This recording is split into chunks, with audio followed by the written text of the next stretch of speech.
de 10 horas hasta que nos atendieron, porque era habitual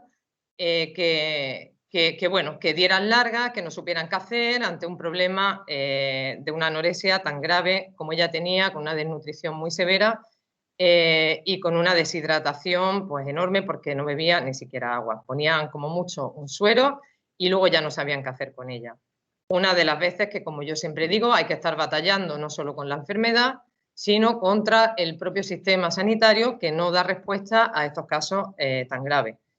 Pues bien, después de estar esas más de 10 horas, mi hija empeorando por momentos, porque además no tenía la medicación que necesitaba. Bueno, la situación muy desesperante. Yo os puedo decir que en 10 años he pasado muchísimas horas en urgencias, en salas de espera, en hospitales, en centros sanitarios y os podéis imaginar lo que uno ve y siente en lugares así. Después de insistir a la médico que la estaba atendiendo que mi hija no podía ir a mi casa en esas condiciones porque bueno, podía morirse en cualquier momento, decidieron ingresarla, pero la ingresaron, nosotros ya hemos pasado con mi hija por todas las salas, por todas las plantas hospitalarias inimaginables, porque como antes decía Ana, la ingresan o en salud mental o en cualquier sitio, donde haya un hueco. Y en esa ocasión la celadora nos acompañó a una habitación en la sala de infecciosos. En la sala de infecciosos había una señora que tenía gripe A y la de al lado acababa de fallecer, que es donde mi hija se iba a quedar. Bueno, pues nos quedamos estupefactos, todo el personal de la planta, la hija del acompañante de la habitación, por supuesto yo, mi hija era, en ese momento era literalmente un trapito porque no podía ni moverse, no tenía fuerza para nada, ella solo quería descansar. Yo me quedé mirando a mi hija, me quedé mirando la situación y bueno, ahí fue un resorte, lo que me saltó fue el sentir que la injusticia, el sufrimiento, el maltrato que estábamos recibiendo y me di cuenta que la situación hubiera sido muy diferente si mi hija cuando empezó con 13 años hubiera tenido la atención que necesitaba. Porque es verdad que la detección, o sea, o la prevención es muy importante y el detectar a tiempo, pero se detecta a tiempo para que haya un tratamiento. Si después no existe un tratamiento, pues por muy temprano que uno detecte la enfermedad, no hay soporte sanitario ni hay asistencia. Entonces, bueno, ahí al darme cuenta del tratamiento que mi hija tenía que haber tenido, que en otras comunidades sí existía, pues decidí darle un sentido a todo ese sufrimiento, a su sufrimiento, al mío, al de su hermano, y sobre todo que ninguna otra familia tuviera que pasar por lo que yo estaba pasando como madre y por lo que mi hija estaba pasando desde los 13 años, que era una niña con un sufrimiento inimaginable, inimaginable. Y ahí, esa misma madrugada, pedí el alta voluntaria de mi hija porque yo no la podía dejar en un sitio así, porque no me dejaban además quedarme con ella y tomé una decisión muy difícil. He tomado decisiones muy difíciles con ella, siempre con la enfermedad. Y si ella se tenía que morir, al menos fuera conmigo y no en una habitación como la iban a dejar allí. Así que me la llevé esa misma noche con todo ya la sensación de que yo ya tenía perdida la batalla contra la enfermedad. Me senté frente al ordenador y empecé a buscar, bueno, pues plataformas para poder hacer una recogida de firmas, para poder lanzar ese grito desesperado, esa verdad que yo tenía en ese momento si hubieran existido unidades especializadas, mi hija no estaría así. Vamos a por ello. Esa era lo que yo tenía en la cabeza en ese momento. Entonces, bueno, el segundo paso, como decía ahí, ¿no? Para pasar esa indignación ante esa injusticia fuerte, esa determinación, hay que pasar a la acción. Ahora, ¿cómo hay que pasar a la acción? No se puede ir, yo uso la expresión como un pollo sin cabeza, porque entonces no conseguimos nada. Hay que tener una estrategia definida y marcada con un objetivo muy definido y muy claro. Primero, hay que hacer un análisis de la situación, en qué estado, ¿no? El estado de la cuestión, en qué situación nos encontramos. Recabar información, recabar datos, mucho ojo con las fuentes de donde obtenemos la información y poder hacer uso a través de la ley de transparencia, pues para hacer esa recogida de datos de las instituciones públicas. Muy importante también tener una lista de contactos que nos puedan ayudar. En segundo lugar, los recursos, ver qué recursos y herramientas tenemos disponibles para lanzar nuestra petición, el cambio que nosotros queramos hacer. Entonces, bueno, ahí yo hice un estudio comparativo, vi las herramientas que había de plataformas, de firmas y finalmente elegí la plataforma de Change.org y empecé a ver otras campañas, otras recogidas de firmas para guiarme, o sea, esta parte de aprender de otros, ¿no? De las experiencias de otros, aquellas que tenían más éxito, más firmas, para ver cómo funcionaba. En tercer lugar, y muy importante esta parte es la difusión de la campaña. Tenemos que difundirnos y aquí el uso de los medios de comunicación es fundamental, pero además a lo largo de todo el proceso y las redes sociales, por supuestísimo, también. O sea, hay que estar en las redes sociales y hay que tener una presencia y además saber también, hay que tener una estrategia, saber muy bien también en qué momentos, con quién. Eso hay que hacerlo todo muy estudiado. La lógica de los medios de comunicación. Aquí os voy a contar una cosa, me da pena porque el tiempo, no tengo mucho tiempo, me gustaría poder contaros mucho más, pero aquí yo pasé un momento malo porque cuando yo empecé la campaña yo puse una foto, era una imagen. Y entonces, bueno, me di cuenta, viendo, como digo antes, viendo otras peticiones y aprendiendo, digamos, de otras experiencias, que para que los medios de comunicación se hicieran eco de esta campaña, pues había que entrar en su lógica, como le llamo yo. O sea, para que ellos, hay que entrar siempre, esto siempre lo he dicho, ¿no? Hay que entrar dentro de cómo funcionan, de las dinámicas de funcionamiento tanto de las instituciones, en este caso de los medios de comunicación, para poder cambiar las cosas desde dentro, aunque no nos guste. Es decir, ¿yo qué tuve que hacer finalmente? Mi hija accedió a ello y subí una imagen suya, ¿vale? Una imagen que es la imagen que al final los medios de comunicación quieren para sacar la noticia. Y tuve que hacerlo. Me dolió muchísimo, mi hija lo aceptó y bueno, fue uno de los precios a pagar, como tantos otros que he tenido que pagar para que esto salga adelante.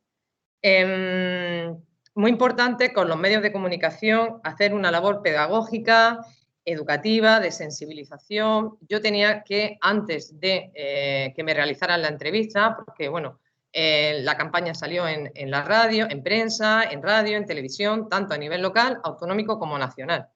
Yo previamente hacía una labor de difusión, o sea, de sensibilización con ellos, para explicarles la problemática, para explicarles cómo tenían que enfocarlo, cómo no, y eso me llevaba mucho tiempo, pero es fundamental también. Hay que tener en cuenta, según el medio de comunicación, a qué público está dirigido y el argumento hay que, digamos, adaptarlo al foro, adaptarlo al público. Muy importante contar con especialistas que apoyen la campaña. Yo tuve la suerte de contar con el psiquiatra de Ciudad Real, Luis Beato, el doctor Luis Beato, que, bueno, mi hija ha estado allí ingresada en numerosas ocasiones, también en casos ya de urgencia, y este psiquiatra además es referente nacional e internacional en los trastornos alimentarios. Otro paso importante, presentar escritos. Presentar escritos, yo presenté tanto a la Fiscalía Autonómica, a la Nacional, al Defensor Estatal, al Defensor Autonómico, al Ministerio de Sanidad, a las consejerías con competencia, incluso a la Casa Real. Es decir, yo presenté escritos, quejas a los hospitales, presenté todos los escritos habidos y por haber, y fui creando, ¿no?, mi propio repositorio de documentación. ¿Qué iba buscando con todos estos escritos? Pues que buscaba lógicamente la reacción, buscaba las respuestas también para apoyo a la campaña y para poder usar los medios de comunicación en función de lo que me iban respondiendo. En quinto lugar, importante, y aquí entramos en el movimiento asociativo, es decir, constituir la constitución de un movimiento colectivo organizado. Es fundamental también. Yo constituí la asociación con otras familias afectadas que se unieron a raíz de la firma y de la campaña el 22 de mayo del 2020. Perdón, 2019. Muy importante aquí tuve que hacer una labor también de empoderamiento de las familias. ¿Por qué? Porque las familias en estas enfermedades están, aparte, yo siempre digo que es una enfermedad silenciosa y silenciada. Es decir, hay un estigma tan fuerte con la enfermedad mental y se produce un aislamiento, se produce lo que es una exclusión. Además, la persona enferma se aísla, la familia a su vez también se aísla y se van, ¿no? Se van quedando como ocultas, ¿no? Por eso el hashtag que yo usé en mi campaña era abre la puerta TCA, en el sentido vamos a abrir las puertas y a ver lo que hay dentro, ¿no? Porque estaba todo muy oculto. Cuando las familias se empoderan, ven que realmente hay motivos y tienen razones para abrir esas puertas y que eso personal es político, es decir, no les pasa solamente a ellas, pues ahí se produce un movimiento hacia la acción, que es lo importante y lo que hay que conseguir aquí. En sexto lugar, es importante elegir fechas clave. Hay que elegir a lo largo de la campaña, tienes que elegir fechas importantes para dar un impulso a la campaña. ¿Qué hice yo para la entrega de firmas? En menos de 3 meses se consiguieron más de 300.000 firmas, algo que a mí, bueno, me sobrepasó todas mis expectativas. Yo recuerdo perfectamente con mi hija con el móvil, buscando mis contactos que eran muy limitados, para que apoyaran la firma y bueno, gracias a esa difusión que hice en las redes sociales, pues se consiguieron en menos de 3 meses estas 300.000, más de 300.000 firmas. ¿Qué hice? Bueno, pues yo aproveché, hice una semana organicé una jornada. El día 2 de junio es otro día que a nivel internacional una organización a través de Facebook encontré que promovían el 2 de junio como Día Mundial también de los Trastornos Alimentarios. Todos los días son buenos para sensibilizar sobre esta problemática y bueno, pues aprovechando ese movimiento también y aprovechando ese día, organicé una semana de actividades para dar un impulso muy fuerte a la campaña y que en todos los medios de comunicación y en todos los sitios posibles se escuchara hablar de los trastornos alimentarios y de las necesidades que había. Y así fue. Así fue porque incluso en Telecinco pues, se dedicó un informativo, se dedicaron 3 días de informativo al tema de los trastornos alimentarios, salió en un montón de medios de comunicación y el 28 de mayo, dentro de esa semana, hicimos la entrega de firmas y el mismo día de la entrega de firmas nos reunimos con miembros de la Consejería de Salud y se publicó por el SAS, que es el Sistema de Andalucía Sanitario, que se iban a crear 2 unidades en Andalucía, 2 unidades especializadas en ese mismo mes de septiembre. Estamos hablando de que era mayo. Bueno, luego me gustaría aquí hacer una lectura, aunque sea rápida, por el tema de lo de elegir fecha, de un artículo que escribí, digamos, aprovechando el 25 de noviembre, que hablaba del Día de la Violencia de Género, y el 30 de noviembre por el Día de los Trastornos Alimentarios y relacionando esta violencia de género con los trastornos alimentarios. Creo que es interesante, se publicó también y bueno, os lo voy a leer ahora en cuanto termine. En séptimo lugar, es muy importante también las reuniones con los grupos políticos para buscar compromisos. Esto es fundamental. Hay que buscar esos compromisos porque luego es cuando podemos exigir que se cumplan. También hay que hacer aquí, igual que con los medios de comunicación, una labor pedagógica impresionante, porque tienes que explicarles la problemática, sensibilizarlos, en fin, para buscar esa adhesión por parte de ellos y que no sea solamente un postureo.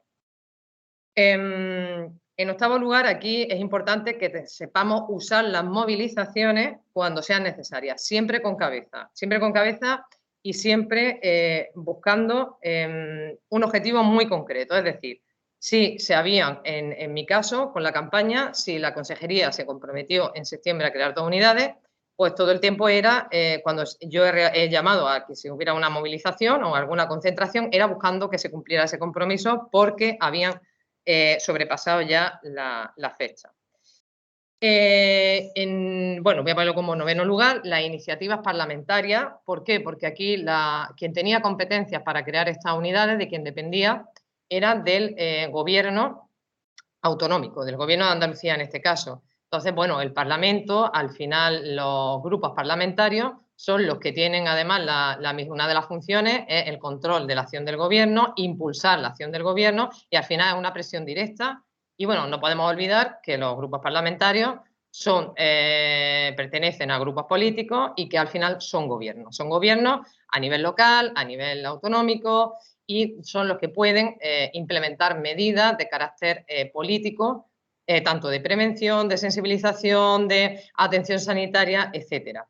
Hemos llevado distintas iniciativas, preguntas de control, proposiciones no de ley que se aprobó con todos los grupos políticos a favor, comparecencias. En el día 2 de junio estuvimos allí también leyendo un manifiesto y bueno, y ahí seguimos. De hecho, ayer estuve en la Comisión de Salud, en un grupo de trabajo que se había creado para defender las necesidades que tienen las personas con trastorno alimentario en la atención sanitaria, concretamente. Ese fue el de ayer. Pues bueno, voy a intentar, si os parece, compartir la pantalla. Yo esto, perdóname mis limitaciones porque no estoy acostumbrada a hacerlo. Vamos a ver. Vale. A ver si se ve. Sería la petición.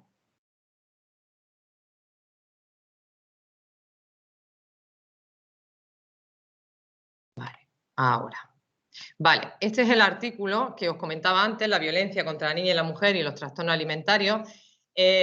Hablo de la niña y la mujer, aquí es verdad que Ana antes comentaba el tema de los hombres, es cierto, de los niños, pero bueno, como era el día 25 de noviembre y ahora mismo la prevalencia, la incidencia que hay de los casos son aproximadamente 9 mujeres, incluso más por cada, o sea, hay 1 de cada 10, 9 son mujeres, 1 es hombre, ¿no? Entonces, bueno, voy a leerlo, ¿vale? Con motivo del 25 de noviembre y del Día Internacional de la Lucha contra los Trastornos Alimentarios, el 30, bueno, esta es la presentación que me hacen a mí, ¿no? Promotora de la campaña, destaca la conexión, lo que os comentaba antes, entre la experiencia personal con los trastornos alimentarios y la violencia que se ejerce contra la niña y la mujer por las grandes estructuras económicas, políticas y sociales para reivindicar la acción colectiva para un problema colectivo. ¿Qué circunstancias pueden coadyuvar en la génesis de los trastornos alimentarios? ¿Qué mano invisible activa el mecanismo de estas enfermedades? La Asociación Española para el Estudio de los Trastornos de la Conducta Alimentaria alerta que más de 400.000 jóvenes en España padecen un trastorno de este tipo, siendo los más conocidos la anorexia y la bulimia, junto al trastorno por atracón. Estos trastornos se presentan en edades cada vez más tempranas y a la vez se mantienen hasta edades más avanzadas. La mayoría de los casos de anorexia se inician entre los 12 y 18 años. En la bulimia, la edad prevalente de inicio es posterior, entre los 16 y los 25 años. Los trastornos alimentarios constituyen actualmente la tercera enfermedad crónica entre la población femenina, adolescente, juvenil de las sociedades desarrolladas y occidentalizadas. Es la enfermedad mental con mayor índice de mortalidad. Las causas más comunes son la inanición, alteración electrolítica o suicidio. Una de cada 5 personas fallecidas se había suicidado. Un porcentaje muy elevado no llega a curarse del todo y termina sufriendo recaídas a lo largo de su vida. Ante la ausencia de un tratamiento adecuado, muchas de ellas se convierten en enfermas crónicas con graves consecuencias para la salud física y mental y con un profundo deterioro en el ámbito personal, familiar, social, académico y laboral.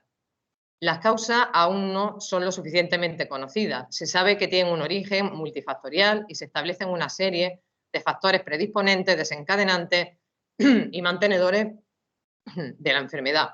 Perteneciendo al primer grupo, el factor genético, que predispone a padecer este tipo de trastornos con la confluencia de los desencadenantes. Por el momento y hasta que la ciencia consiga encontrar el remedio a este componente hereditario, como sociedad, tenemos una gran responsabilidad en la evitación y, en su caso, reparación de los daños causados por la cultura imperante. Y aquí es donde voy a poner el foco, para apelar a la conciencia y a la acción de la ciudadanía y, por ende, de los poderes públicos. Porque todas las personas podemos y debemos actuar para frenar este problema de salud pública silencioso y silenciado. La dictadura de la delgadez impone cánones imposibles en los que muchas de nuestras pequeñas se fijan cuando aún no tienen capacidad de comprender todo lo que se esconde detrás de ese mito. Cadenas impuestas por un capitalismo atroz. La industria de la belleza mueve millones en todo el mundo. La moda, los cosméticos, los productos adelgazantes y una infinidad de servicios destinados a impedir cualquier tipo de diferencia, por pequeña que ésta sea. Un largo etcétera de agentes dedicados al culto de un capital desnudo de principios y valores éticos y morales que obtienen pingües beneficios, maquiavélicamente justificando los medios para lograr sus fines, fomentando y promoviendo el culto al cuerpo imposible, con especial intensidad al cuerpo femenino esbelto y con una delgadez enfermiza, asociándolo al éxito y al reconocimiento social frente al ataque feroz hacia las personas que padecen obesidad, dando lugar a una nueva fobia asociada a la imagen y a la forma de estar en el mundo, la denominada gordofobia, fenómeno emergente a finales del siglo XX que vincula a las personas afectadas con el fracaso personal, profesional y social. Serán las mujeres objeto de especial desaprobación si sobrepasan las medidas deseadas, sin necesidad de alcanzar valores de sobrepeso u obesidad. Y muchas se someterán al imperio de la industria de la delgadez y consumirán todo tipo de productos y servicios adelgazantes durante el resto de su vida, arrastrando como una pesada losa en no poder ajustar su cuerpo al modelo único considerado como válido. Muchas otras se rendirán ante la magia de la cirugía estética y abominarán de su cuerpo, buscando las 7 diferencias con el ideal anhelado, para que con el bisturí en una mano y la cartera en la otra, atrofien su forma única de ser y de existir. Mutilación física, mental y espiritual, culto al cuerpo que aniquila el ser y rinde homenaje a la apariencia, a lo que nunca fue ni será, cuerpos y almas presas de la dictadura del canon de la locura, que atrapa cada vez a niñas más pequeñas que buscan la aprobación y el elogio, y que ante los vaivenes emocionales de la pubertad encontrarán un aliciente en la pleitesía que le rinde su entorno a la belleza y a los ideales actuales asociados a ella. Niñas que serán mujeres amputadas en su más profundo ser, alienadas por un modelo imposible que les prometía la aceptación social. Adolescentes que podrán caer en las garras de una enfermedad devastadora, bajo cuyo yugo perece la libertad y la dignidad. Proteger con especial celo la salud física y mental de las niñas, adolescentes y jóvenes es un requisito indispensable para terminar con los factores que perpetúan la vulnerabilidad, generando profundas brechas, por donde penetran diversas formas de violencia ejercidas contra las mujeres. Violencia contra la niña y la mujer incrementada exponencialmente al no encontrar la ayuda necesaria y la reparación del daño por los problemas generados por una sociedad manipulada por intereses económicos, donde los poderes públicos miran para otro lado, cuando no, fomentan un consumismo desaforado bajo argumentos falaces que atacan en su raíz más profunda al estado de bienestar y a los derechos humanos más básicos. Violencia que escala posiciones en el árbol genealógico de la mujer hasta culminar en nuestra madre Eva, mujer de mujeres, madre de madre, y como ella así también somos castigadas, con un dolor ensordecedor. Y tras el anuncio de tan terrible diagnóstico, diversos factores confluyen en el germen de la culpa que nos atrapa, y ya no solo somos madres, sino malas de adjetivo, y responsables de la enfermedad de nuestra hija. Violencia contra nuestra integridad moral que nos empequeñece como sujetos de pleno derecho. Estigma que nos acompaña silenciando nuestras voces. Hoy alzo la voz para decir que la violencia contra la mujer se ejerce cuando llevas a tu hija enferma buscando auxilio y escucha una y otra vez que la culpa es de la madre. Cuando agachas la cabeza entonando el mea culpa y tu libertad y dignidad perece junto a la enfermedad de tu hija y sufres en silencio día tras día hasta pensar lo indecible. La violencia contra la mujer se ejerce cuando pierdes tu identidad para convertirte en exclusiva, en madre cuidadora, vigilante de una enfermedad que no duerme ni deja dormir, sin fecha de caducidad. Mujeres, madres e hijas, olvidadas en el cuarto oscuro del anonimato, invisibles en la agenda política y social porque la puerta permanece cerrada. Con motivo del día 25 de noviembre, Día Internacional de la Eliminación de la Violencia contra la Mujer, y el día 30 de noviembre, Día Internacional de la Lucha contra los Trastornos Alimentarios, quiero poner de relieve la conexión entre la experiencia personal con los trastornos alimentarios y la violencia que se ejerce contra la niña y la mujer por las grandes estructuras económicas, políticas y sociales, para reivindicar la acción colectiva, para un problema colectivo, haciendo propio el lema feminista "lo personal es político", porque solo abriendo la puerta podremos ver lo que se esconde tras ella y actuar en consecuencia. Bien, voy a, aprovechando que en este artículo hago mención al canon de la locura, y para dinamizar un poco la intervención, voy a ver si no hay ningún problema, si oye bien. Voy a poner la canción, El canon de la locura, que fue una canción que hizo mi hijo, su nombre artístico es Anarce, para su hermana y para concienciar sobre la enfermedad. De hecho, bueno, a él ya lo han llamado de varios centros, colegios e institutos, también para que él cuente su experiencia, ¿no? Como hermano y a través de la canción. Pues espero que se pueda ver y se pueda, sobre todo, escuchar.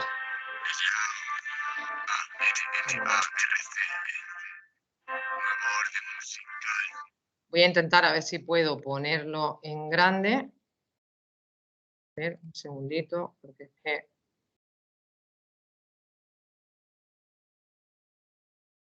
Ahora.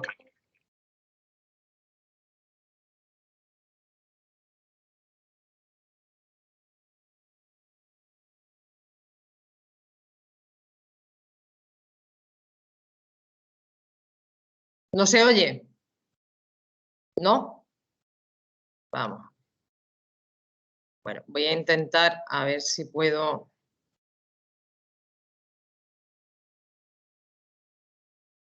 Sabía yo que algo tenía que pasar. Transcripción.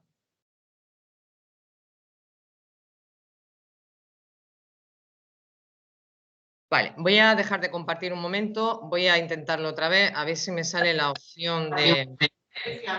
Déjalo en pequeño, porque cuando estaba en pequeño sí que se ha empezado a oír. ¿Ah, sí? Vale.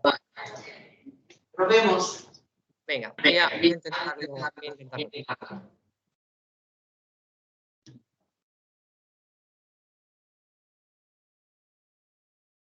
No, ahora no. Sigue sin escucharse. Sí. Claro, ayer haciendo la prueba me salía una opción, pero hoy no la voy a hacer para poder compartir el audio. Pero, quítalo y vuelve a... Venga, voy a intentarlo aunque sea una última vez.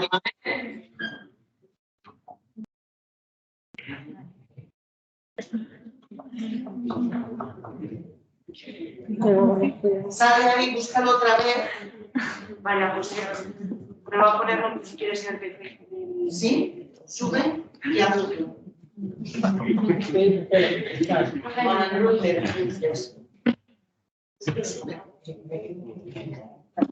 A ver, aquí hay una opción. A ver ahora, espérate, vamos a intentarlo. Decidme que he visto algo. He visto la luz, a ver si... Ya que desde que era chica le costó socializar, ironías de la vida que no debían de pasar, ya que del prejuicio al juicio solo hay que estañar, cuando algunas risitas que se oyeron por detrás serían las responsables del principio del final y no le entiendo. Perdonadme, voy a intentar ponerlo en grande porque es que merece la pena. A ver si lo consigo. Vale, un segundito, porque como ahora se oye... Vale. Ella era una chica de 10 que solo buscaba amigos con los que poder crecer. No sabía que una talla más tendría ese... A-N-N-A-R-C-E. Nuevo orden musical, el canon de la locura. 2019. Por mi hermana, por todos, por todas. Comenzó el instituto como otra chica normal, con los nervios del primer día y la ilusión de hablar con gente que no conocía y así poder encajar, ya que desde que era chica le costó socializar, ironías de la vida que no debían de pasar, ya que del prejuicio al juicio solo hay que estañar, cuando algunas risitas que se oyeron por detrás serían las responsables del principio del final y no le entiendo. Ella era una chica de 10 que solo buscaba amigos con los que poder crecer, no sabía que una talla más tendría ese poder y los insultos de gorda empezaron a aparecer. Ella se veía bien pero conoció la simpleza de la sociedad y su dictadura de la belleza. Pronto aquellos insultos invadieron su cabeza para después perderla y así es como todo empieza. Creíste que era la razón por la cual no encajabas, salías a correr todos los días de la semana, dejaste de comer, creías que todo engordaba, cada vez más débil, todos tus huesos se marcaban, no pensaste en que tu familia se preocupaba, solo te sentías bien al ver que tu peso bajaba, estabas ciega y no veías el monstruo que te acechaba, rompiste tus sueños para que ellos te aceptaran. Harto de escuchar, mamá hoy comeré en mi cuarto, de cortes por tu cuerpo y de escucharte vomitando, igual que que se te oía todos los días llorando. Dejaste de ser tú, algo te estaba controlando. Ahora muchos te echarán la culpa de tu estado, alegando que eres tú la que se ha obsesionado. Si la sociedad cambiara o si se hubieran callado, jamás nada de esto te habría pasado. Y así fue creciendo junto a esa maldita enfermedad. Ella no era consciente de su propia gravedad. Su madre asustada y triste de verla empeorar, no tuvo otra solución que ingresarla en un hospital. Pasaban los años y ella seguía sin salir, aún estando con los mejores especialistas del país. Su familia deprimida que dejó de ser feliz, porque esto le afecta a ella y a los que estamos aquí. Con más de 16 la regla le debería de haber bajado, pero su cuerpo sin energía nunca había madurado. Con la estatura de un niño y los huesos de un anciano, y con la cara consumida de un junkie destrozado. Le pusieron una sonda porque no comía sola, su mente ya no es su mente, anorexia la controla. Ella estando tan delgada y tan pesada en las horas, está apagando su voz mientras que su familia llora. Mamá, no podía creerlo, ¿cómo puedes irte ahora? Impotencia y ansiedad, siento que todo me ahoga y ellos no le entenderán. Dirán que solo fue una broma, pero ella tiene bondad, quiere decir que les perdona. Según todo pasaba en apenas unos segundos, ella postrada en su cama se alejaba de este mundo. Apenas se escucha latir a su débil corazón, te queríamos viva y libre, no te vayas por favor. No le darán la razón, joder, saldrás de este infierno. Tú eres dueña de tu vida, créeme, puedes hacerlo. Jamás te vas a rendir, debes de ir a por tus sueños. Que más da lo que te digan los que no tienen cerebro. La vida es bonita, tú no vuelvas a hacerla dura. La libertad se encuentra en deshacer tus ataduras, porque tú lo conseguiste, lo hiciste y ahora juras que no te dejas engañar por el canon de la locura.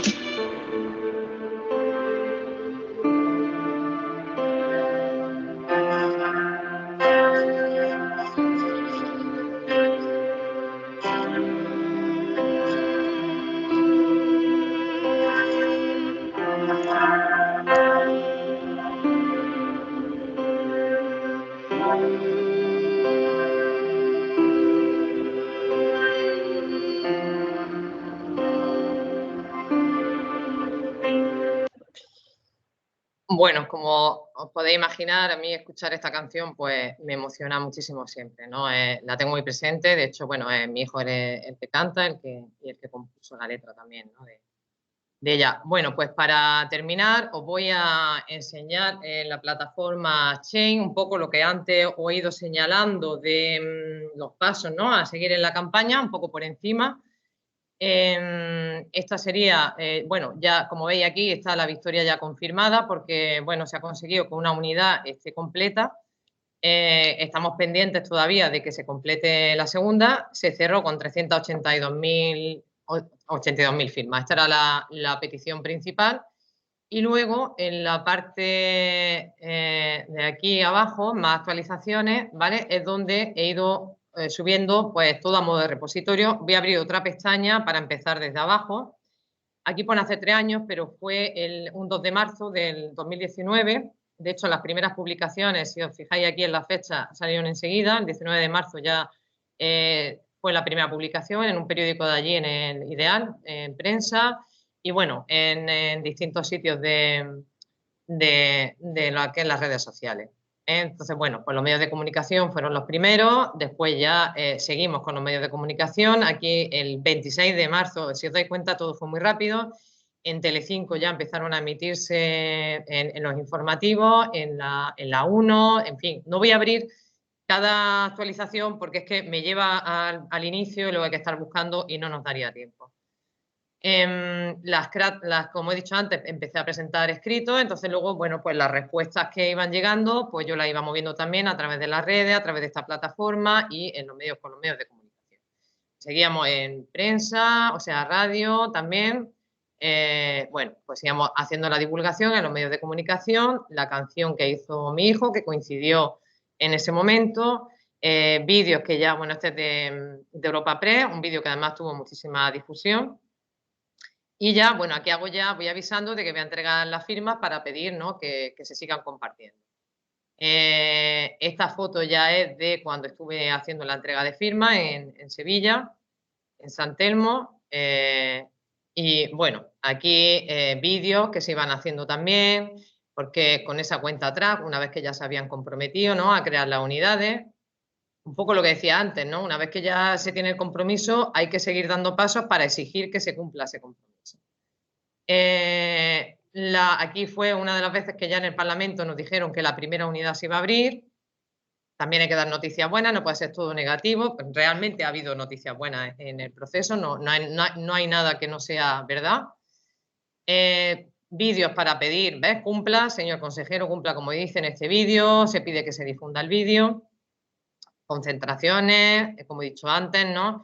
Seguimos a la espera de las unidades prometidas. Esto aprovechando cuando íbamos a alguna pregunta que se hacía, íbamos como invitados, ¿no? Alguna pregunta en el pleno, pues bueno, ese día casi me cuesta que me echen, pues casi me echan la bronca porque no había comunicado justo en una hora antes, no había llegado y nos pusimos allí en la puerta del Parlamento, pero bueno, allí que fuimos y salió muy bien, la verdad.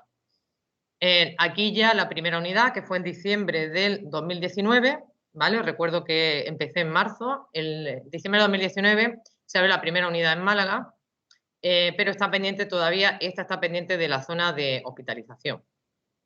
Aquí, por eso, ¿ves? Aquí al tiempo nos han engañado, necesito que llamen a este teléfono, es decir, no tenemos hospitalización, la unidad no está completa. Esto es una carta, me hubiera gustado leerla, pero ya no me da tiempo. Pero bueno, si vosotros queréis o interesa, pues podéis acceder a esta plataforma y buscarla. Hablo del testimonio, como el testimonio de una cuidadora, de lo que supuso el confinamiento para nosotros, porque yo tuve a mi hija en casa con una sonda nasogástrica 24 horas al día, con un miedo terrible de que se contagiara. Tuvieron que acudir los servicios de urgencia en varias ocasiones porque se le atascaba la sonda, en fin. La verdad es que lo pasamos muy, muy mal ahí, muy mal. Y aquí, bueno, un vídeo ya más casero porque estábamos en el confinamiento.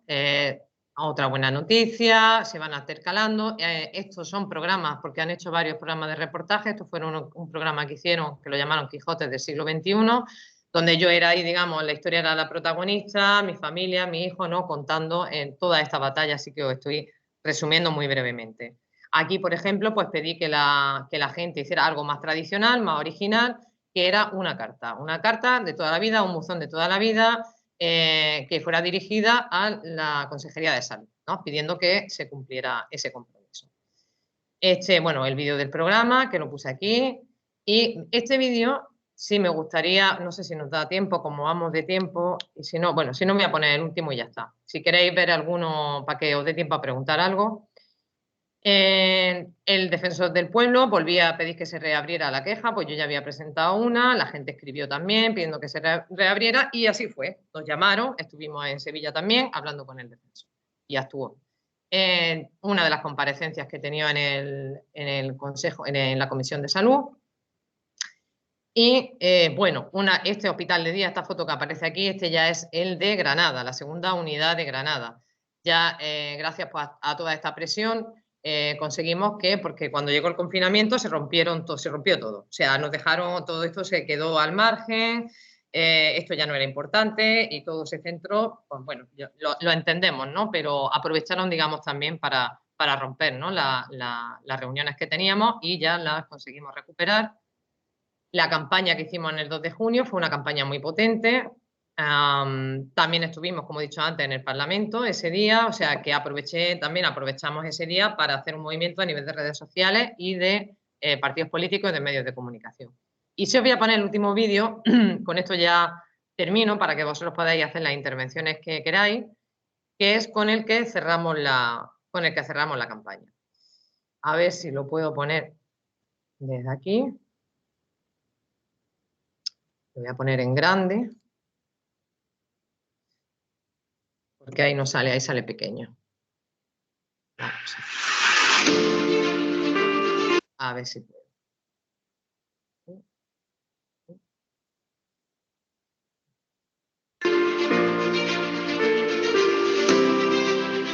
Y si la enfermedad puede con ella. Y si puede conmigo.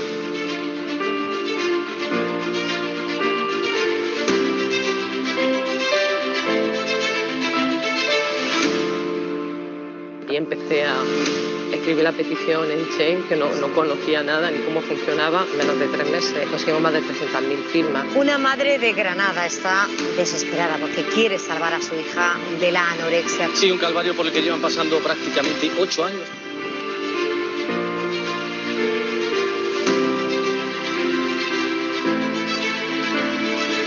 Andalucía y desde aquí lo digo, en septiembre esperamos ya contar con unidades multidisciplinares específicas para trastornos de conducta alimentaria.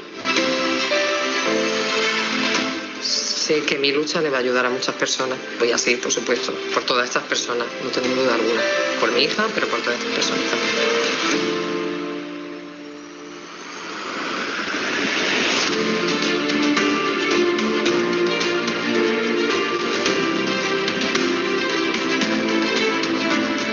Estoy acostumbrada a luchar desde pequeña.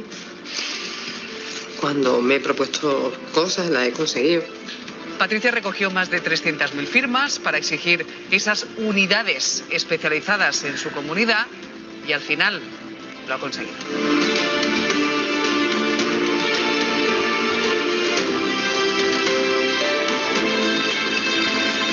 Ver esa placa que tanto tiempo, tantos años he buscado junto a mi hija sin éxito y de repente verla frente a mis ojos, ante mí, y pensar todas esas familias que llegarían ahí y que no tendrían que pasar por lo que hemos pasado mi hija y yo, pues, para mí está lleno de emociones. Para mí mi madre es un ejemplo de superación, de lucha. Sé que no podría tener mejor madre que ella, estoy muy, muy orgullosa.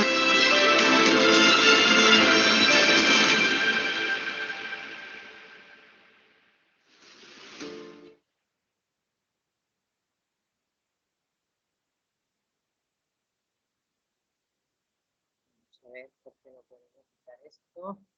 Y ahora. Vale.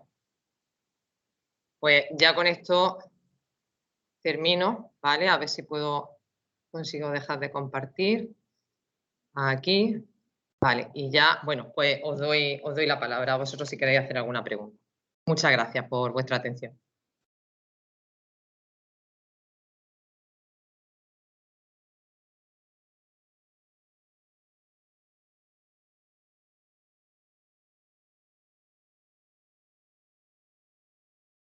Necesito que activéis... No, que no escuchaba.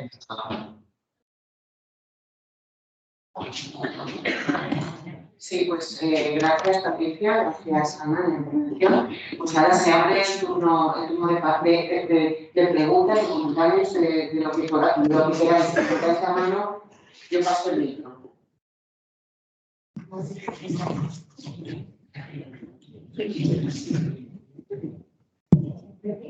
Sí, está entendido. Lo que pasa es que ella oye por el aparato, por el micro, entonces si no te oye bien, transmitiremos lo que... ¿Cuál es el origen de la bulimia y la anorexia? ¿Cómo se puede reconocer a través de la conducta de las personas que sufren esta patología?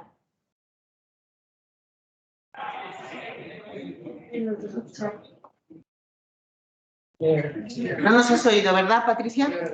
Sí. Bueno, yo creo, a ver, sí he escuchado la pregunta, pero yo creo que esto sería mejor que lo contestara Ana, que es psicóloga, ¿no? Yo se lo dejo a ella.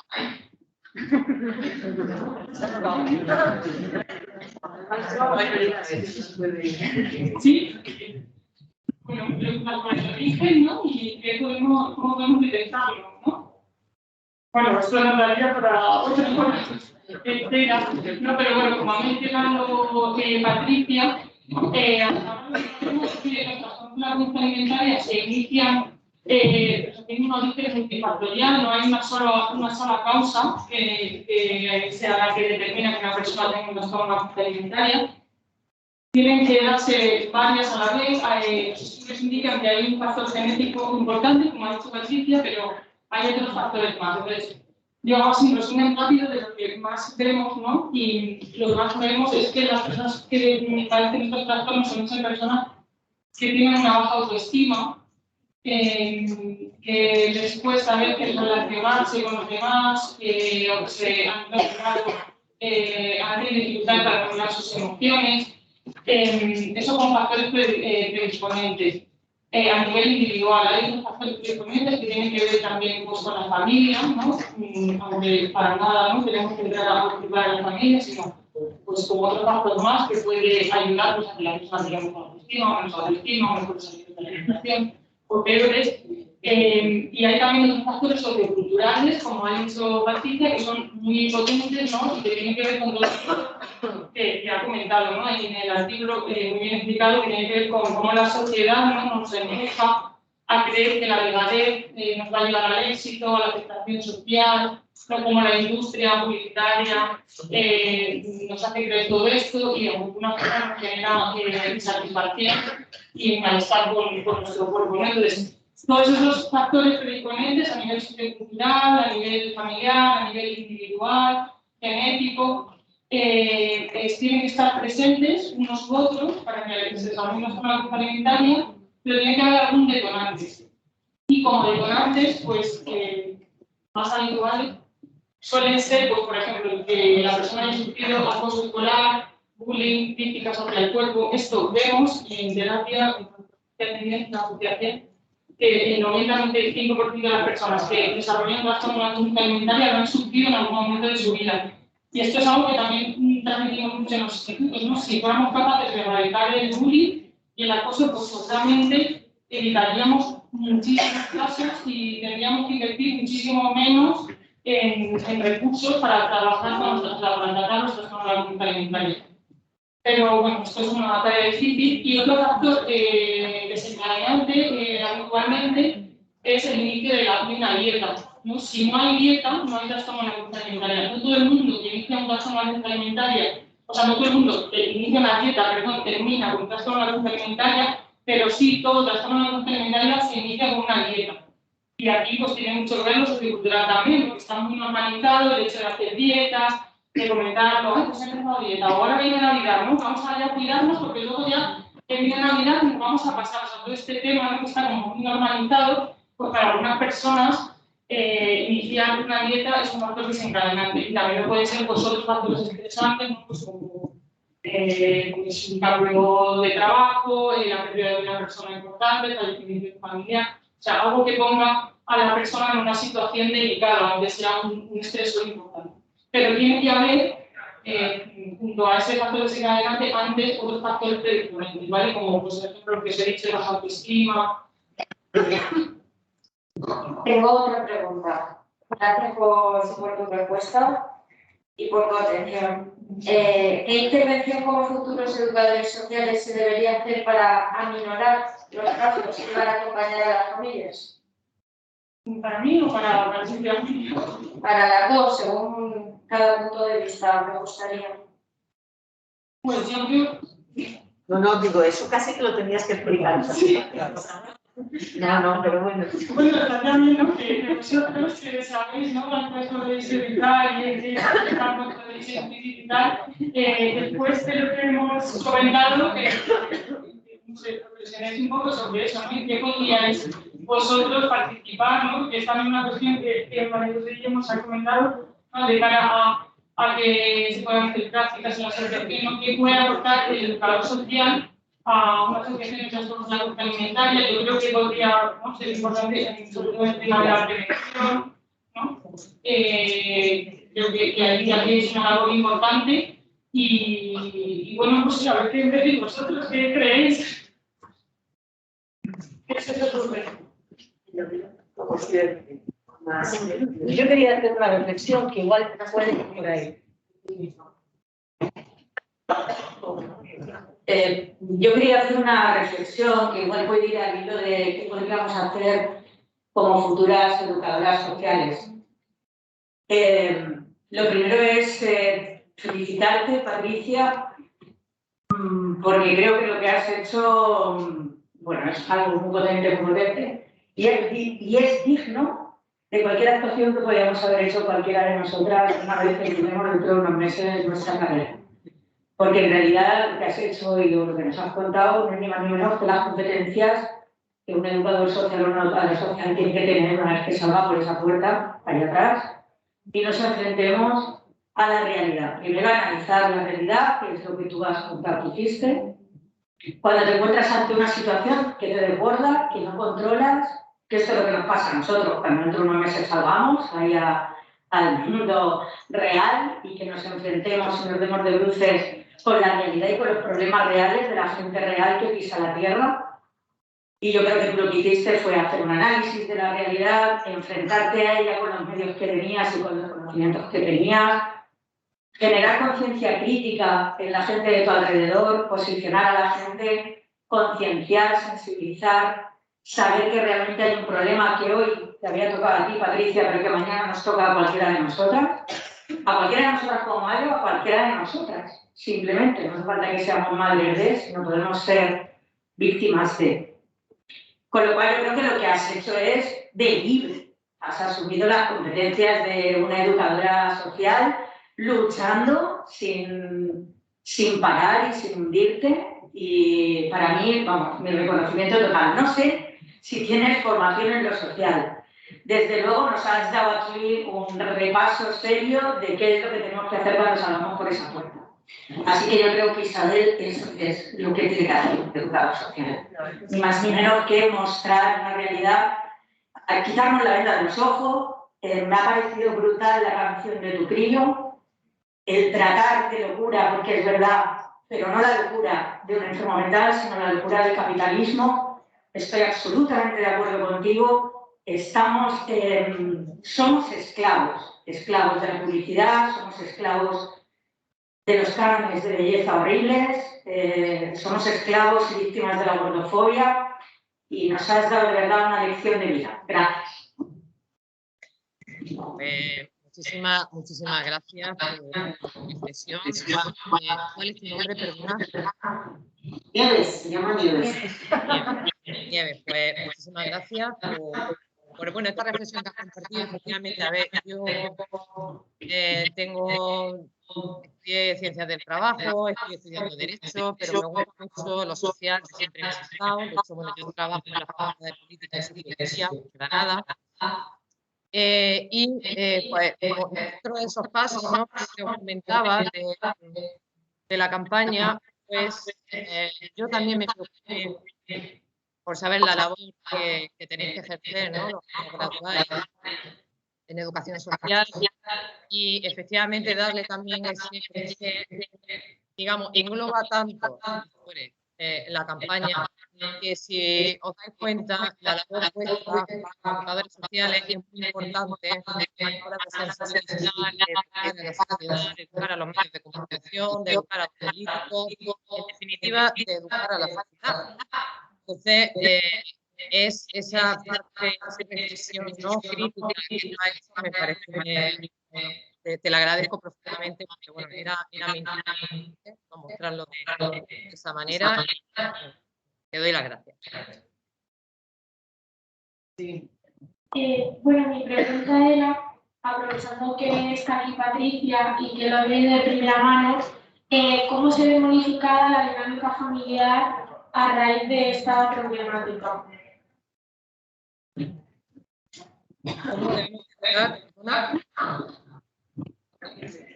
¿Cómo se ve afectada la dinámica familiar con esta problemática? Vale, ¿cómo se ve afectada? Pues se ve afectada de una forma, voy a decir la palabra, brutal porque sí, porque, bueno, yo siempre lo digo, no solamente enferma a la persona, sino enferma a toda la familia. Y bueno, mi hijo, que habéis visto ahí componiendo la letra, tiene un trastorno de ansiedad muy fuerte, una enfermedad que él tenía, pues entonces 9 años, y bueno, no se entiende, pero con esa edad ha sufrido muchísimas carencias de su madre, tenía que estar atendiendo a su hermana, y bueno, rompe por completo la familia, separaciones familiares, divorcio entre matrimonios, desarraigo por ir a otros centros de tratamiento, endeudamiento y por tanto al final endeudamiento de la familia, al no haber asistencia en la sanidad pública, la mayoría tiene que acudir a la sanidad privada, con un coste en torno a 2.000 euros si son ingresos de día, hospitales de día, 4.000 euros al mes, hablamos de gastos mensuales si son ingresos de horas. Yo necesito una ayuda. Madre, sobre todo, que tiene que, o bien no se debate si está trabajando o abandonar el trabajo de forma definitiva.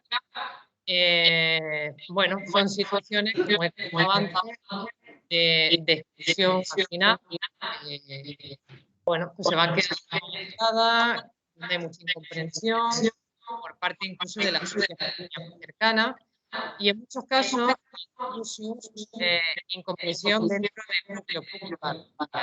Es una enfermedad que tiene muchas aristas, que tiene muchísimas perspectivas que bueno, que yo creo que ahí, y vuelvo a lo de antes, tenéis vosotros también una labor para comprender la problemática en torno a la enfermedad. Desde el ámbito familiar, desde el ámbito sanitario, os recomiendo un artículo que quería otro libro, pero bueno, os recomiendo, se llama Una Ethan Malcolm. Este artículo lo escribió el psiquiatra jefe de psiquiatría de la unidad de trastornos de la conducta alimentaria de Valencia y habla precisamente de la incomprensión que hay de la enfermedad en el propio ámbito sanitario. Os lo recomiendo muchísimo porque, bueno, yo este artículo lo he llevado a reuniones para que ellos se dieran cuenta de que los profesionales no siempre estaban concienciados y sensibilizados, en algunos casos era frustrante. Entonces, bueno, ahí se empieza la dinámica familiar radicalmente.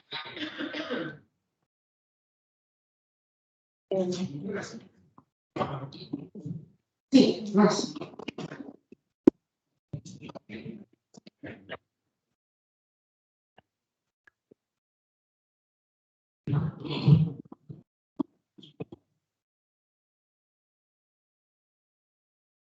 O sea, yo creo que es una pregunta más para Ana, que es psicóloga, pero cuando sufres anorexia o bulimia y has tenido un tratamiento médico y bueno, supuestamente lo has superado, ¿quedan secuelas? ¿O se puede, o sea, que no se cura del todo? Yo creo. A ver, sí que sabemos que la recuperación es posible y que los pacientes se pueden recuperar por completo. Es verdad que, claro, para ello necesitamos recursos de verdad y una atención buena y completa. Lo que ocurre es que en la mayoría de los casos, bueno, no la mayoría, pero muchos, lamentablemente no la hay. Entonces, claro, hay muchos pacientes que no están en tratamiento o algunos que lo están, pero con poca frecuencia, por no todo el tipo de profesionales que deberían tener. Entonces, claro, estos casos al final también ¿no? se habla de ellos, también están ahí y por eso los trastornos de la conducta alimentaria tienen tan mala prensa, ¿no? En cuanto a la recuperación, parece que es imposible que una persona que tenga un TCA se recupere por completo. Es posible, sabemos que es así y nos indican que es un porcentaje alto de las personas que lo consiguen. Pues hay otros casos que no están bien atendidos y que lamentablemente pues, se cronifican. Cuanto antes lo atendamos, mejor. O sea, lo que ha dicho Patricia me parece súper importante. No sirve de nada estar haciendo prevención, detección récord, que es lo que intentamos hacer desde la asociación. Si detectamos, que estamos diciendo que cada vez que vamos a algunos institutos sale algún caso nuevo, pero luego no tenemos los recursos que necesitan para ofrecerle, porque no los tenemos. Bueno, ahora mismo no los tenemos, ¿no? Entonces, claro, pues son casos que inician tratamiento, pero de una forma incompleta. Entonces, al final, pues corremos el riesgo de que esos casos se cronifiquen, ¿vale? Entonces, eso es un poco mi opinión. Y luego, pues la recuperación también es muy subjetiva, ¿no? Al final tenemos unos criterios, ¿no? De recuperación y tal, pero bueno, pero al final la recuperación es muy subjetiva también en la paciente, ¿no? Que es recuperarse para cada uno. Para unas personas se puede hacer vida normal, para otras se puede conseguir determinados objetivos, manejarse de una determinada forma. Entonces, la recuperación es subjetiva, pero es verdad que lo que te comentaba antes es fundamental, ¿no? Que si no hay una buena atención, pues condiciona que no todos los casos se recuperen.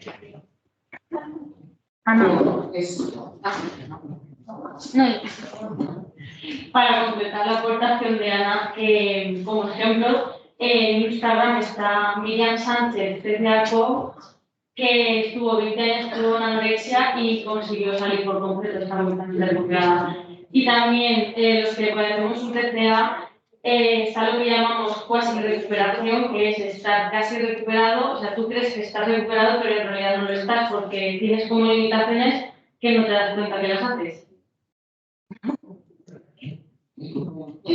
A ver, como está la siguiente clase ahora, una última pregunta.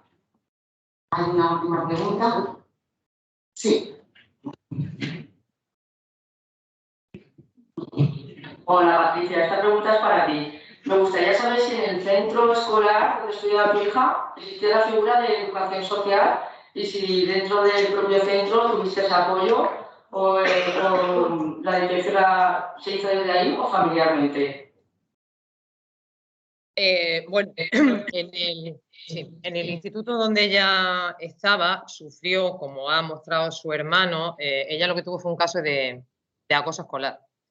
Cuando ella entró, porque bueno, era el perfil de una persona pues, muy sensible, al que la afectaba todo esto, ella era muy introvertida y dos niñas en concreto, pues bueno, la tomaron con ella. Yo de esto me enteré por ella, no sé cuánto tiempo. Llevaba sufriendo esta situación, parece que poco, pero realmente no la sé.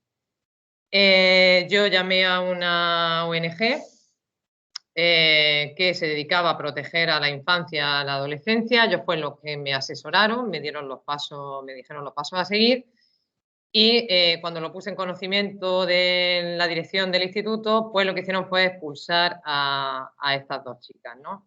Pero bueno, mi hija ya tenía todo el daño hecho y bueno, fue cuestión de nada, de poquísimos meses que el trastorno, la anorexia, en su caso, diera la cara. Entonces, la anorexia yo la conocía porque la sufrí en mi casa con mi hermana, tengo una hermana, y por desgracia, pues sabía cuáles eran los síntomas. Es cierto, y esto también aprovecho para decirlo aquí, que incluso yo, conociendo estos síntomas, no quería aceptar ni quería admitir que mi hija tuviera esta enfermedad, porque, bueno, a mí me preguntan cuando ya tenía 12 años y yo pongo la mano en el fuego y digo que jamás en la vida mi hija hubiera tenido una anorexia. Con esto quiero decir que todos estamos ahí, todos estamos en ese lugar, que nos puede pasar a través de un familiar, a través de a nosotros mismos, de muchísimas formas.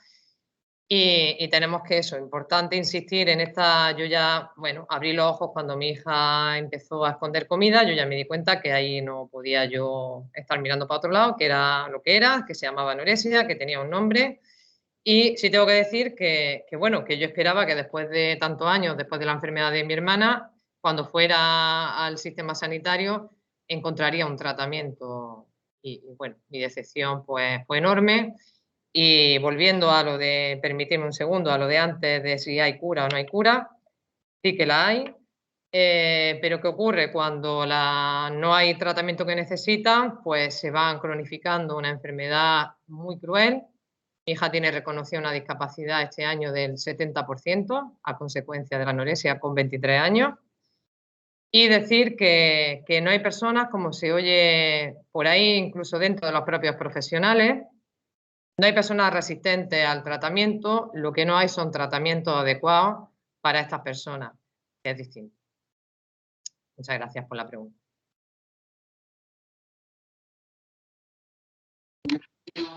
También, para cerrar, pues agradecer enormemente a ti, Patricia, y a Ana. Sí, adelante. Yo comencé esta andadura precisamente por mi hija, ¿no? En aquel momento, en el 2004, cuando comenzó con el problema, pues se encontraría lo que hay ahora o menos. Pero en aquel momento tuve la gran suerte. Mi hija, yo encontré que tenía un problema porque se tomó por casa toda la medicación que encontró y hubo que llevarla al hospital para hacerme una lavado. Afortunadamente lo que tomó no era tan grave, pero ya sí que dentro del sistema de psiquiatría infantil. En aquel entonces había una psiquiatra que fue la que la ayudó a ella y la sacó del problema y me ayudó a mí a conocer el problema. Además fue la que nos animó a que nos asociásemos e hiciésemos, nos movilizásemos para que el sistema sanitario funcionara como debía de ser correctamente. Mi hija estuvo ingresada 40 días en la planta tercera del hospital, que en aquel momento tenía una habitación dedicada para esto, y estuvo casi 40 días allí. Como era menor, estuve con ella esos 40 días. Y en ni un solo día su psiquiatra se dejó sin asistirla. O sea, le dio el tratamiento que necesitó y me enseñó a encontrar, a ver la enfermedad con otra cara. Os puedo asegurar que en aquel momento yo creo que no conocía a mi hija y a partir de entonces fue cuando empecé a conocerla. Y a día de hoy nos costó pues, 4 años más o menos, pero afortunadamente está fuera del problema. Al menos tiene una vida normal, y tiene una alimentación normal y tiene una vida normal. O sea, quiero deciros con esto que la importancia que tiene el que haya un profesional que se dé cuenta de la gravedad y le dedique ese tiempo. La verdad que le voy a estar eternamente agradecida a aquella profesional de aquel momento que por ser tan buena la biblioteca la sacaron del hospital. Duró muy poquito, se tuvo que ir a su zona, a su tierra. Pero os quiero contar con esto que, de verdad, que las familias a veces somos familias normales. Yo me culpé durante muchísimo tiempo de no haberme dado cuenta. Y después me he dado cuenta de que hice lo que sabía en aquel momento y actué como sabía. La enfermedad de ella me ayudó a conocer mejor a mi hija, que en aquel momento no la llegué a conocer. Y me ayudó a darme cuenta de que había que hacer fuerza, había que estar aquí de soporte para que otras familias que pudieran vivir lo mismo que yo viví en ese momento tuvieran un apoyo, tuvieran donde recurrir. Y esta es la razón de seguir adelante. Así que muchísimas gracias por habernos acompañado y por haber hecho que esta jornada sea posible. Gracias.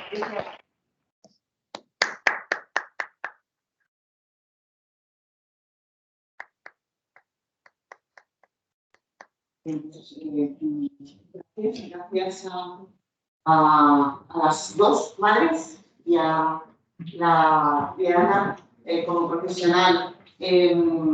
Importantísimo el movimiento asociativo y el coraje de las madres que tienen un problema delante y se lanzan siempre a solucionar y los profesionales vamos detrás. Ahí, ¿no? Y después yo solamente decir algo, que habéis hecho referencia a los tratamientos, pero sobre todo habéis hablado, porque Patricia ha repetido con mucha frecuencia la labor pedagógica necesaria y cuando Ana ha presentado la asociación, todos los programas de sensibilización, de prevención, las visitas y las intervenciones en los centros educativos, en los centros de salud, etcétera, etcétera, pues reflejan esta labor pedagógica. Y de ahí nos vamos directos a la educación social.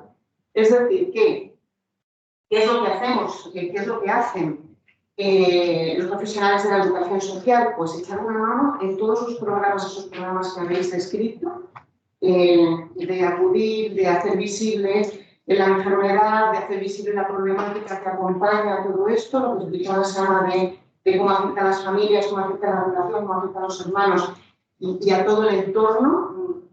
Pues eso es lo que hacen los educadores sociales y entonces pues nosotras estamos dispuestas, por aquello que hemos comentado con estudiantes de prácticas y demás, a echar una mano y a estar en contacto y a trabajar de manera conjunta desde la universidad también, ¿no? Con la institución y esa relación que nosotros buscamos siempre con el entorno y con las problemáticas que se presentan, pues cómo trabajar desde esa perspectiva socioeducativa que sensibiliza y hace conocer lo que ocurre y cuando algo conocemos reaccionamos y damos respuesta, ¿no? Entonces, toda esa parte sería pues, lo que nosotros también podemos hacer.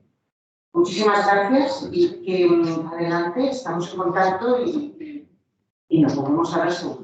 Gracias.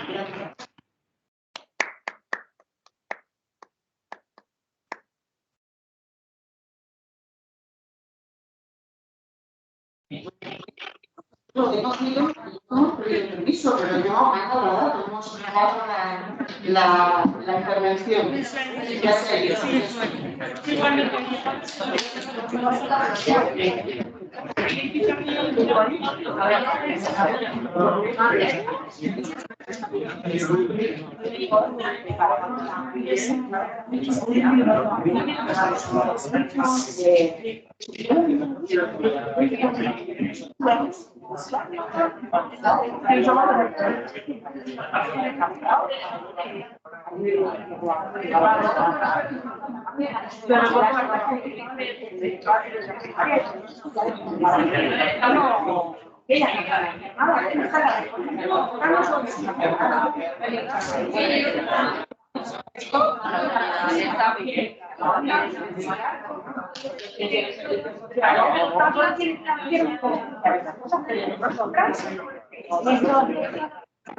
Nada, ya le he dicho, bueno, pero que la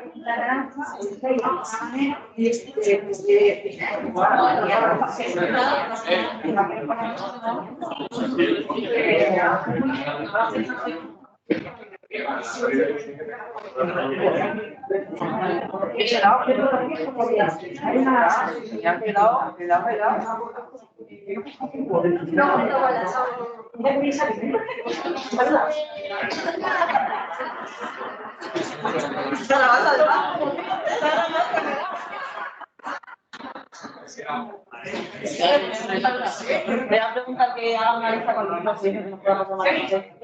Bueno, también me interesa, quiero decir. María José.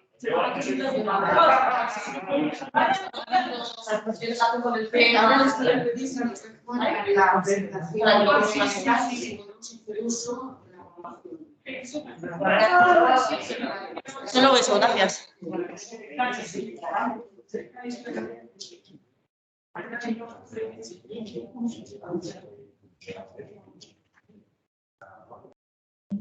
La de y la pelea y tengo buena nota y el